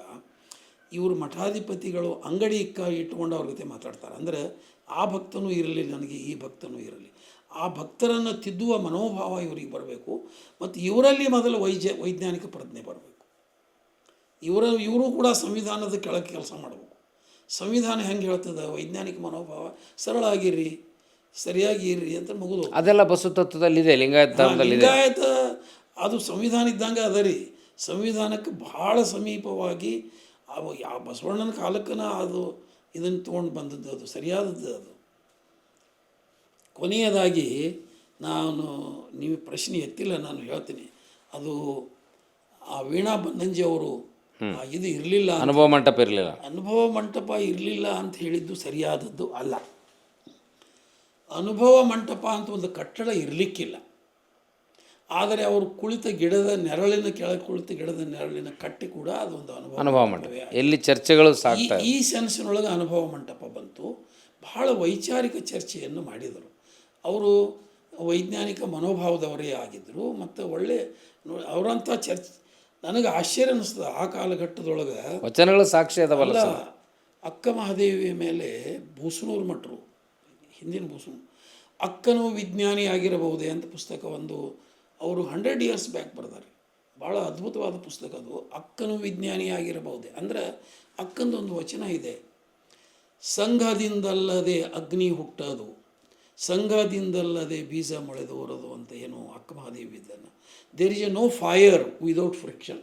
Is a law of friction. ಇದು ಲಾ ಆಫ್ ಫ್ರಿಕ್ಷನ್ದೊಳಗೆ ಬರ್ತದೆ. ಇದು ಲಾ ಆಫ್ ಫ್ರಿಕ್ಷನ್ ಏನು ಹೇಳ್ತದೆ, ಫ್ರಿಕ್ಷನ್ ಇಲ್ಲದೆ ಫ್ರಿಕ್ಷನ್ ಇಲ್ಲದೆ ಅಗ್ನಿ ಹುಟ್ಟೋದು, ಕಾವಾಗೋದು, ಗಿಡ ಫ್ರಿಕ್ಷನ್ ಆಗಿ ಬೆಂಕಿ ಹತ್ತಿದ್ದು. ಅಂದರೆ there is a no fire without friction. ಅಂತ ಅದು ಅಂದರೆ ಅಕ್ಕನಿಗೆ ಇವೆಲ್ಲ ಲಾ ಗೊತ್ತಿದ್ದು ಏನು ಅಂತ ಅಂಥೇಳಿ ಅವರು ಬರೀತಾರೆ. ಇನ್ನೊಂದು ಇದರ ಸಂದರ್ಭದಾಗ ನೀವು ಇನ್ನೊಂದು ಕೇಳ್ಬೋದಾಗಿತ್ತು, ಬಸವಣ್ಣ ಮಾದಿಗ ಅನ್ನುವಂಥ ಚರ್ಚೆ ನಡೀತು. ಬಂಜಗೆರೆ ಇವರು ಜಯಪ್ರಕಾಶ್ ಅವರು ಆಣುದೇವ ಹೊರಗಣವನು ಒಂದು ಕೃತಿ ಬರೆದರು. ಆವಾಗ ನಾನು ಒಂದು ಉದಾಹರಣೆ ಕೊಟ್ಟು ಒಂದು ಲೇಖ ಬರೆದಿದ್ದೆ, ಕನ್ನಡ ಪ್ರಭಾಕ್ಕೆ ಬರಿತಿದ್ದೆ. ಆವಾಗ ಒಂದು ನಮ್ಮೂರಾಗ ಒಬ್ಬರು ಸ್ವಾತಂತ್ರ್ಯ ಯೋಧರನ್ನ ಹಿಡಿದುಕೊಟ್ಟು ಅವ್ರು ತೀರ್ಕೊಂಡ್ರು. ಅವ್ರನ್ನ ಸ್ವಾತಂತ್ರ್ಯ ಯೋಧರು ಅಂತ ಪತ್ರಿಕೆ ಒಳಗೆ ಬಂತು. ನಾನೇ ಸ್ವಾತಂತ್ರ್ಯ ಯೋಧರನ್ನ ಹಿಡಿದುಕೊಟ್ಟಾರ, ಇನ್ನೂ ಒಬ್ಬರು ಸ್ವಾತಂತ್ರ್ಯ ಯೋಧರು ಬದುಕ್ಯಾರ, ಇವ್ರು ಹಿಡಿದುಕೊಟ್ಟು ಒಂದು ಮುನ್ಸಿಪಾಲ್ಟಿ ಒಳಗೆ ಪ್ಯೂನ್ ಅಂತ ಆಗಿದ್ದರು, ಮತ್ತು ತಪ್ಪು ಅಂತ ಒಂದು ಬರೆದೆ ನಾನು. ಬಂತು, ಸ್ವಲ್ಪ ಹೆಸರಿಗೆ ಹಾಕಿದೆ, ಬರೆದೆ, ನಾನು ಹೆಸರು ಹಾಕಿ ಬಂತು. ಅವರು ಪತ್ರಿಕೆಯವರು, ನೀವು ಕ್ಷೇತ್ರ ಕಾರ್ಯ ಮಾಡ್ತೀರೇನು, ಮತ್ತು ಅದನ್ನು ಬಂಜಿಗೆರೆಯವರು ಇಲ್ಲಿಯವರೆಗೆ ಬಂದ ಪುಸ್ತಕಗಳನ್ನು ಅಧ್ಯಯನ ಮಾಡಿ ಬಸವಣ್ಣ ದಲಿತ ಅಂತ ಹೇಳಿದ್ದಾರೆ ಅವರು, ಮತ್ತು ನೀವು ಕ್ಷೇತ್ರ ಕಾರ್ಯ ಅದೇ ಜಿಲ್ಲಾದವರು ಅದಿರಿ ಮಾಡ್ತೀರೇನು ಅಂತ ಹೇಳಿದರು. ನಾನು ಬಸವನ ಬಾಗೇವಾಡಿಗೆ ಹೋದೆ, ಮಾಡ್ತೀನಿ ಅಂತ ಹೋಗಿ ಬಸವಣ್ಣನ ಸ್ಮಾರಕ ಬಂದಿದೆ. ಆ ಸ್ಮಾರಕವನ್ನು ಜಾಮದಾರ್ ಅವರು ಪ್ರಾಧಿಕಾರದ ಅಧ್ಯಕ್ಷರಿದ್ದಾಗ ಡೆವಲಪ್ ಮಾಡಿದ್ರು. ಅದನ್ನು ಕಟ್ಟಿದರು, ಮನೆಯನ್ನು ವಶಪಡಿಸಿಕೊಂಡು ಕಟ್ಟಿದರು. ವಶಪಡಿಸಿಕೊಂಡದ್ದು ನಾನು ಆ ಮನೆಯ ಮಾಲೀಕರದ್ದು ನಂಬರ್ ತೊಗೊಂಡು ಅವ್ರಿಗೆ ಕೊಟ್ಟರು, ಇಂಥವ್ರ ಮನೇಲಿ ಇದು ಹಿಂಗಂತೆ. ಅವ್ರಿಗೆ ದಯಾನಂದ ಕುಲಕರ್ಣಿ ಅಂತ ಅವರು ಅದಾರ, ಅವರು ಈಗಲೂ ಅದಾರ, ಅವರು ವಿಜಾಪುರನಾಗ ಇರ್ತಾರೆ. ಅವ್ರಿಗೆ ಫೋನ್ ಮಾಡಿದೆ ನಾನು, ಮತ್ತು ಹಿಂಗೆ ನಾನು ಬಂದೀನಿ, ಮತ್ತು ನಿಮ್ಮ ಮನೆ ವಶಪಡಿಸ್ಕೊಂಡ್ರಂತ ಭೇಟಿ ಆಗ್ಬೇಕಾಗಿದೆ, ಬರ್ರಿ ಅಂತ ಹೋದೆ. ನಾನು ವಿಜಾಪುರಕ್ಕೆ ಬಸವನ ಬಾಗೇವಾಡಿಯಿಂದ ವಿಜಾಪುರಕ್ಕೆ ಬ್ಯಾಕ್ ಹೋದೆ. ಹೋಗಿ ಅವರಿಗೆ ಮಾತಾಡಿದೆ, ಯಾಕ್ರಿ ಮತ್ತು ನಿಮ್ಮ ಮನೆ ಯಾಕೆ ವಶಪಡಿಸ್ಕೊಂಡ್ರು, ಅದು ಗೋಡ್ಯಾಗಿನ ತೆಗೆದು ಬಡ್ಕೊಂಡಂಗೆ ಆಗಿದ್ರಿ ಅಂದ್ರೆ. ಅಲ್ಲ ಅವ್ನು ಹಿಂಗೆ ಯಾಕಂದ್ರೆ ನಾನು ಸ್ವಲ್ಪ ಚಾಗಿ ಎಲ್ಲ ನಾಷ್ಟ ಮಾಡಿದ್ವಿ. ಯಾಕ್ರಿ ಅಂತಂದೆ. ಇಲ್ಲ, ನಮ್ಮಪ್ಪ ಅಡ್ವೊಕೇಟ್ ಇದ್ದರು, ಪುಣಾದಾಗ ವಕೀಲಿಕೆ ಮಾಡಿದರು, ಜೊತೆ ಅವ್ರ ಕ್ಲಾಸ್ಮೇಟ್ ಅವರು. ನಮ್ಮ ಮನೆ ಈಗೇನು ಅದನ್ನು ವಶಪಡಿಸ್ಕೊಂಡಾರಲ್ಲ, ಅದನ್ನು ನಮ್ಮ ಸಂಬಂಧಿಕರಿಗೆ ಕೊಟ್ಟಿದ್ವಿ. ಆ ಸಂಬಂಧಿಕರು ಬಿಡಲಿಲ್ಲ. ನೀವು ರಗಡ ಅನುಕೂಲ ಮಾಡ್ಕೊಂಡಿರಿ, ನಾವು ನಿಮ್ಮ ಸಂಬಂಧಿಕರಿದ್ವಿ, ಬಿಡೋದಿಲ್ಲ ನಾವು ಅಂತ ಕೂತರು. ಯಾರು ಹೇಳಿದ್ರು ಬಿಡಲಿಲ್ಲ ಅವರು. ಮತ್ತು ನಮ್ಮ ಅಪ್ಪ ಪತ್ರ ಬರೆದ, ಜತಿ ಅವರಿಗೆ ಒಂದು ಪತ್ರ ಬರೆದ, ಮತ್ತು ಹಿಂಗೆ ನಂದು ಬಸವಣ್ಣ ಹುಟ್ಟಿದ ಮನೆ ಅದ, ಅದನ್ನು ಬಿಡಿಸ್ಕೊಡಪ್ಪ, ಮತ್ತು ಬಿಡವಲ್ರು ಅಂತ ಬರೆದ್ರು. ಅದಕ್ಕೆ ಅದನ್ನು ಜತಿ ಅವರು ಬಿಡಿಸ್ಕೊಟ್ರು. ಅವರು ಅದನ್ನು ಬಸವ ಸಮಿತಿ ಒಳಗೆ ಇಟ್ಟಿದ್ರು ಪತ್ರ. ಇವರು ಯಾರು ಪ್ರಾಧಿಕಾರದವರು ಪತ್ರ ಬರೆದು ಕನ್ನಡ ಸಂಸ್ಕೃತಿ ಇಲಾಖೆಗೆ, ಕನ್ನಡ ಸಾಹಿತ್ಯ ಪರಿಷತ್ತಿಗೆ, ಬಸವ ಸಮಿತಿಗೆ ಪತ್ರ ಬರೆದ್ರು. ಇಲ್ಲ, ಎಲ್ಲಿ ನಮಗೆ ನೀವು ಒಂದು ಸರಿಯಾದ ಜಾಗ ತೋರಿಸ್ರಿ ಅಂತ. ಬಸವ ಸಮಿತಿಗೆ ನಮ್ಮ ಬರೆದ ಪತ್ರ ಇತ್ತಲ್ರಿ, ಅದನ್ನು ತೋರಿಸಿ ನನ್ನ ಮನೆ ಖಾಲಿ ಮಾಡ್ಸ್ಯಾರ, ಇದೇ ಆಧಾರ ಅಂತ. ಬಸವಣ್ಣ ಆಧಾರ ಅಂದ್ರೆ ಇದೇ ರೀ ಅಂತ. ಮತ್ತು ನಮ್ಮ ಮನೆಯೊಳಗೆ ಕೃಷ್ಣರಾವ್, ಕಪರ್ಟರಾಳ್ ಕೃಷ್ಣರಾವ್ ಅಂತ ಇದ್ದರು, ಒಬ್ಬರು ಹಿರಿಯರು. ಅವರು ಸ್ವಲ್ಪ ಅನುಮಾನ ಹೇಳ್ತಿದ್ರು. ಮತ್ತು ಅದನ್ನು ನಾ ಹೇಳಿದೆ, ಬಂಜಗೆರೆ ಅವರು ಅದನ್ನು ಬರೆದಾರ ಅಂತೇಳಿ. ನಾನು ಆವಾಗ ಕನ್ನಡ ಪ್ರಭಾಕ್ಕೆ ಒಂದು ಲೇಖ ಬರೆದೆ. ಮತ್ತು ಹೆಂಗೆ ರೀ ಅಂತಂದ್ರೆ, ಬಸವಣ್ಣ ನಮ್ಮ ಮನೆಯೊಳಗೆ ಹುಟ್ಟಿರ್ಲಿಕ್ಕಿಲ್ಲ, ನಮ್ಮ ಮನೆಯೊಳಗೆ ಜೀತ ಇರಬಹುದು ಅಂತಲೂ ಮಾತಾಡಿದರು ಅವ್ರು ಮಾತಾಡುವಾಗ. ಮತ್ತು ನಮ್ಮ ಮನೆಯೊಳಗೆ ಏನು ಅಲ್ಲ, ಇವನ್ನೆಲ್ಲ ಹೇಳೋದು ತಪ್ಪಾಕಿದೆ ಶಬ್ದಗಳನ್ನು ಮೀಡಿಯಾದೊಳಗೆ. ಬಸವಣ್ಣ ನಮ್ಮ ಮನೆಯೊಳಗೆ ಕೆಲಸಕ್ಕೆ ಇರಬಹುದು ಅಂತ. ಅಂದ್ರೆ ಅದು ಒಂಥರ ಫ್ಯೂಡಲ್ ಮನೋಧರ್ಮನೇ ಸರ್. ಫ್ಯೂಡಲ್ ಮನೋಧರ್ಮ ಆಗಿದೆ, ಪ್ರೂವ್ ಆಗಿದೆ. ಬ್ರಾಹ್ಮಣರಿದ್ದರು, ಲಿಂಗಾಯತ ಧರ್ಮವನ್ನು ಸಂಸ್ಥಾಪಕ ಮಾಡಿದರು ಅಂತ ಅವ್ರು ಹೇಳಿದರು. ನಾನು ಬಸವಣ್ಣ ಮಾದಿಗನೆಂದರೆ ಬೇಸರವಿಲ್ಲ ಅಂತ ವಂಶಸ್ಥರು ಹೇಳ್ತಾರೆ ಅಂತ ಬರೆದೆ. ಅವಾಗೆಲ್ಲ ಪೇಪರ್ನವ್ರು ತೊಗೊಂಡ್ರು ಅದನ್ನು. ಅದಕ್ಕೆ ಇದು ಮಾಡಿ ಸರ್, ಆ ರೀತಿ ಹೇಳೋದು ಬೇರೆ, ಐತಿಹಾಸಿಕವಾಗಿ ಸಂಶೋಧನಾತ್ಮಕವಾಗಿ ಪ್ರೂವ್ ಮಾಡೋದು ಬೇರೆ ಸರ್. ಪ್ರೂವ್ ನೋಡಿ, ಅಲ್ಲ, ಬಹಳಷ್ಟು ಚರಿತ್ರೆಯೊಳಗೆ ಎಲ್ಲದ್ರಾಗೂ ನೋಡಿದರೆ ಬಸವಣ್ಣ ಬ್ರಾಹ್ಮಣನ ಅಂತ ಬರ್ತಿದೆ. ಅಲ್ಲಿ ಇನ್ನಷ್ಟು ಭಾಳ ಅಲ್ಲಿ ಇನ್ನೊಬ್ರು ಕುಲಕರ್ಣಿ ಅಂತದಾರ, ಅದು ಅಲ್ಲೇ ಸಮೀಪದಾಗ ಅಕ್ಕನ ಆಗಮನ ಊರು. ತಂಗಡಿಗೆ ಅಲ್ಲ, ತಂಗಡಿಗೆ ಅಲ್ಲ, ಅಲ್ಲೇ ಒಂದು ಊರು ಬಸವನ ಬಾಗೇವಾಡಿ ಐತಿಲ್ಲ, ಅದು ಅಲ್ಲಿ ವಚನ ಸ್ಮಾರಕ ಕಟ್ಟ್ಯಾರ ಆ ಊರಾಗ. ಚನ್ನಬಸವ ಸ್ವಾಮೀಜಿ, ಅದನ್ನು ಒಂದು ನೀವು ಸ್ಟೋರಿ ಮಾಡ್ಬೋದು. ಚನ್ನಬಸವ ಸ್ವಾಮೀಜಿ ಅಂತ ಅವರು ಅಕ್ಕನ ಆಗಮನ ವಂಶಸ್ಥರು ಅಂತ ಹೇಳ್ತಾರೆ. ಅದ್ರ ಬಗ್ಗೆನೂ ಡಿಸ್ಕಷನ್ ಮಾಡೀನಿ ನಾನು. ಬಸವಣ್ಣನ ಬಗ್ಗೆ ಅದೊಂದು ಸಂವಾದ ನಡೀತಾ. ಅವಾಗ ಬಸವಣ್ಣ ಭಾಳ ಮಿಲಿಟಂಟಾಗಿ ಒಂದು ತತ್ವಕ್ಕೆ ಬದ್ಧವಾಗಿ ನಿಂತದ್ದು, ಮತ್ತು ಅವನ ವಚನಗಳು ಇವು ಎಲ್ಲವನ್ನ ನೋಡುವುದರಿಂದ ಬಂಜಿಗೆರೆ ಭಾಳ ಇಂಟ್ರೆಸ್ಟಿಂಗ್ ಒಂದು ಅವ್ರದ್ದು ಪ್ರೂವ್ ಮಾಡೋದೊಂದು ಹಾದಿನೂ ಕೂಡ ಒಮ್ಮೆಲೇ ಅಲ್ಲುಗಳೆಯೋಕೆ ಆಗಲಾರ್ದಂಗೆ ಪ್ರೂವ್ ಮಾಡಿ ಅವ್ರು ಹೇಳ್ತಾರೆ ಬಸವಣ್ಣನ ಈ ಸಾಹಿತ್ಯದ ಪ್ರೌಢಿಮೆ ಬಳಸುವ ಭಾಷೆ ನೋಡಿ. ಬಸವಣ್ಣ ಇದನ್ನು ಹೇಳ್ತಾರೆ, ಏನು ಶಿರವೇ ಹೊನ್ನ ಕಳಸ, ಬಸವಣ್ಣ ಕಾಲೇ ಕಂಬ ದೇಹವೇ ದೇಗುಲ ಶಿರವೇ ಕಳಸವೇ ಅನ್ಬೋದಾಗಿತ್ತು. ಆದರೆ ಅದನ್ನು ಒಂದು ಅಲಂಕಾರಿಕವಾಗಿ ಅಂದರೆ ಎಷ್ಟು ಕಾವ್ಯತ್ವ ಕೂಡ ಅವನಲ್ಲಿ ಉಜ್ವಲವಾಗಿತ್ತು ಬಸವಣ್ಣನಲ್ಲಿ ಇದೆ. ಅದನ್ನಲ್ಲದೆ ಕೂಟಕ್ಕೆ ಸ್ತ್ರೀಯಾಗಿ ಬಂದಳು ಮಾಯೆ, ಇದು ಬಸವಣ್ಣ ಮಾತ್ರ ಬರೆಯೋದು ಸಾಧ್ಯ ಇದೆ. ಎಷ್ಟು ಅಂದರೆ ಕಾವ್ಯವನ್ನು ಅಂದರೆ ಶಬ್ದಗಳನ್ನು ಮತ್ತು ಕೂಟ ಮಾಯಿ ಬಂದಳು ಅಂತ ಹೇಳೋದು ಆ ಕಾವ್ಯದ ಶಕ್ತಿ ಬಸವಣ್ಣಂದು. ಮತ್ತು ಬಸವಣ್ಣನ ಕಾವ್ಯಶಕ್ತಿ ಅವನ ನಂತರ ಕುವೆಂಪು ಕಾವ್ಯಶಕ್ತಿ ಸಮಾನವಾದದ್ದು. ಅವ್ರ ನಂತರ ಕನ್ನಡದೊಳಗೆ ಆ ಮಟ್ಟದ ಕಾವ್ಯ ಬಂದಿಲ್ಲ. ಬಸವಣ್ಣನಷ್ಟು ಶ್ರೇಷ್ಠ ಕಾವ್ಯ ಅಥವಾ ಶರಣರಷ್ಟು ಶ್ರೇಷ್ಠ ಬರಹ ಬಂದಿಲ್ಲ ಅಂತ ಅನ್ನಿಸ್ತು ನನಗೆ. ನಾನು ಓದಿಗೆ ನೆಲಕ್ಕಿದ್ದು ಹಿಂಗೆ ಅನ್ನಿಸ್ತದೆ ನೋಡಿ. ಅಷ್ಟು ಪವರ್ಫುಲ್ ಬರೆದವರು ಅವ್ರ ನಂತರ ಕುವೆಂಪು ಮಾತ್ರ ಭಾಷೆಯನ್ನು ಕನ್ನಡವನ್ನು ಬಳಸಿಕೊಂಡು ಒಳ್ಳೆಯದಾಗ್ತದೆ. ಮತ್ತು ಭಾಳ ಇವತ್ತಿನ ಮಿತಿಗೆ ಕೊನೆಯದಾಗಿ ಸಮಾಜಕ್ಕೆ ನಿಮ್ಮೆಲ್ಲ ಸರ್ಕಾರ ನಿಮಗೆ ಇತ್ತೀಚೆಗೆ ರಾಜ್ಯೋತ್ಸವ ಪ್ರಶಸ್ತಿಯನ್ನು ಕೊಟ್ಟು ಗೌರವಿಸಿದರು, ನಿಮ್ಮ ಅನೇಕ ಕೃತಿಗಳಿಗೆ ಬಹುಮಾನ ಬಂತು. ಈ ತುಂಬು ಜೀವನದಲ್ಲಿ ನಿಮ್ಮ ಬದುಕಿನ ವೈಯಕ್ತಿಕ ಬದುಕಿನ ಸಂತೃಪ್ತ ಪ್ರತಿಕ್ರಿಯೆ ಹೇಗಿದೆ ಸರ್ ಬದುಕನ್ನು ಕುರಿತು ನಿಮ್ಮ ವೈಯಕ್ತಿಕವಾಗಿ? ಐ ಆಮ್ ಜಸ್ಟ್ ರೀಚಿಂಗ್ ಈಗ 80ಗೆ ಬಂದೆ ನಾನು. ಈಗ ಏನು ಅನ್ನಿಸ್ತದೆ, ಏನು ಸುಮ್ಮನೆ ಒಂದು ಇವೆಲ್ಲ ನಮ್ಮದು ಹೋರಾಟಗಳು ಸುಮ್ಮನೆ ಇದ್ದು ಹೋಗೋದು ಸರಿ ಅನ್ನಿಸ್ತದೆ ನನಗೆ. ಸುಮ್ಮನೆ ಯಾಕೆ ಇದ್ದು ಹೋಗೋದಿಲ್ಲ, ನಾವು ಏನೇನು ಚಟುವಟಿಕೆ ಮಾಡ್ತೀವಿ ಅಂದರೆ ಬರೀ ಸುಮ್ಮನೆ ಇದ್ದು ಹೋಗೋಕ್ಕೂ ಆಗೋದು ಕಷ್ಟ. ಬಟ್ ಏನಾದರೂ ಒಂದು ಹೆಂಗದ ಬದುಕು ಅಂತಂತಂದರೆ ಕ್ರಿಯಾಶೀಲ ಮಾತ್ರ ಆಗಿರಬೇಕು. ನನಗೆ ಒಬ್ಬರು ಹೇಳ್ತಿದ್ರು, ನಾಳೆ ಮುಂಜಾನೆ ಒಂದು ಕೆಲಸ ಇರ್ಬೇಕ್ರಿ ಅಂತ.